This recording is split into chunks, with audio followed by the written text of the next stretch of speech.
अगर कोई भी साधक इन दो बातों को अपने जीवन में आत्मसात कर ले, उसके बाद उसकी भगवत प्राप्ति निश्चित है। ये वो बातें हैं जो प्रेमानंद जी महाराज हमेशा अपने एकांतिक में बोलते रहते हैं। आखिर क्या है वो बात जिसको समझने के बाद, जिसको आत्मसात करने के बाद भगवत प्राप्ति निश्चित रहती है?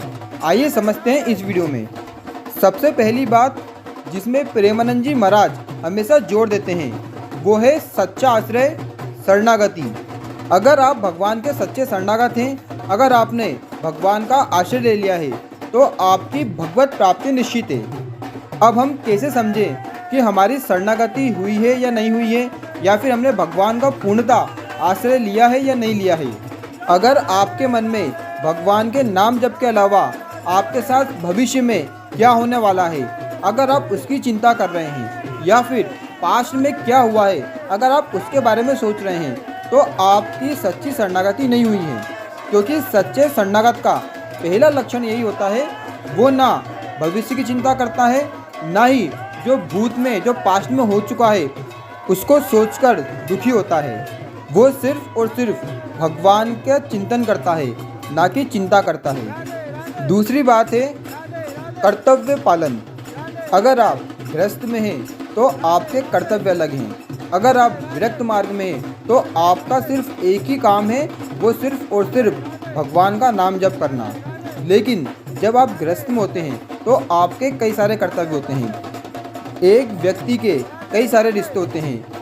वो बेटा भी हो सकता है, वो पिता भी हो सकता है, भाई भी हो सकता है, और उसके ऐसे करके कई सारे रिश्ते होते हैं। हर रिश्ते में उसका क्या कर्तव्य बनता है, उसे सिर्फ अपने कर्तव्य पालन के बारे में सोचना है, ना कि सामने वाले का क्या कर्तव्य बनता है उसके प्रति उसको नहीं सोचना है। उसे जिस रिश्ते में, जिस समय जहाँ पर वो है, उसका उस समय क्या कर्तव्य है, उसको उसी का पालन करना है। उसे तनिक भी ये नहीं सोचना है अगर मैंने इसके प्रति या इसकी कोई हेल्प की है, सहायता की है, तो ये मुझे धन्यवाद, मुझे थैंक यू बोले या मेरा मान सम्मान करें। बस आपको आपका कर्तव्य करना है। उसके बाद वो चाहे आपकी निंदा करे, आपका तिरस्कार करे, आपको गाली दे, आपको उसके बारे में बिल्कुल नहीं सोचना है। हमारी सबसे बड़ी दिक्कत तो यही है, हम हमेशा सोचते हैं उनका मेरे प्रति क्या कर्तव्य बनता है, वो मेरे लिए ये करना चाहिए, लेकिन हम ये भूल जाते हैं कि हमारा कर्तव्य क्या बनता है। हमें अपने कर्तव्य का पालन करना है और सामने वाले के ऊपर कोई भी अधिकार नहीं जताना है। जैसे महाभारत के युद्ध के समय जब अर्जुन जी युद्ध नहीं कर रहे थे, तब भगवान श्री कृष्ण ने यही बोला था, इस समय तुम्हारा क्या कर्तव्य बनता है, तुम्हें अपने कर्तव्य का पालन करना है। तुम्हें ये नहीं देखना है कि सामने तुम्हारे गुरु हैं, तुम्हारे दादा हैं, तुम्हारे भाई हैं, तुम्हें अपने रिश्तेदारों को नहीं देखना है। तुम्हें सिर्फ और सिर्फ इस समय अपने कर्तव्य का पालन करना है।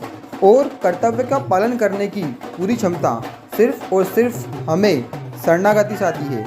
अगर हम भगवान के सच्चे शरणागत नहीं हैं तो हमारा मन में ये हमेशा चलता रहेगा कि ये मुझे धन्यवाद बोले, ये मेरा मान सम्मान करे, और हम सिर्फ और सिर्फ दूसरों के कर्तव्य के बारे में सोचेंगे। हम अपने कर्तव्य को भूल जाएंगे। इसीलिए सच्चे साधक का पहला लक्षण तो यही होता है कि वो पूरी तरह से भगवान की शरण में चल जाए और वो चिंता ना करे, वो चिंतन करे, भगवान का नाम जप करे। जो होगा अच्छा होगा, जो हो रहा है अच्छा हो रहा है। लेकिन ये सब भी तब आता है जब हम भगवान का नाम जप करते हैं, जब हमें भगवान के ऊपर विश्वास हो जाता है। क्योंकि जब हम शुरुआत करते हैं तो उस समय हमारा जो विश्वास है उतना पुष्ट नहीं होता है, लेकिन वो विश्वास पुष्ट होता है नाम जप करने से। जब हमारे अंदर थोड़ा नाम जाएगा, हमारा अंतःकरण थोड़ा शुद्ध होगा, उसके बाद हमारा भगवान के प्रति विश्वास बढ़ जाएगा और उस समय सच्ची शरणागति हो जाएगी। क्योंकि जब तक भगवान पर पूर्ण विश्वास नहीं होगा, पूर्ण भरोसा नहीं होगा, तो सच्ची शरणागति नहीं हो सकती। इसलिए सबसे पहले आप भगवान का नाम जप करिए, तब आपकी सच्ची शरणागति हो जाएगी।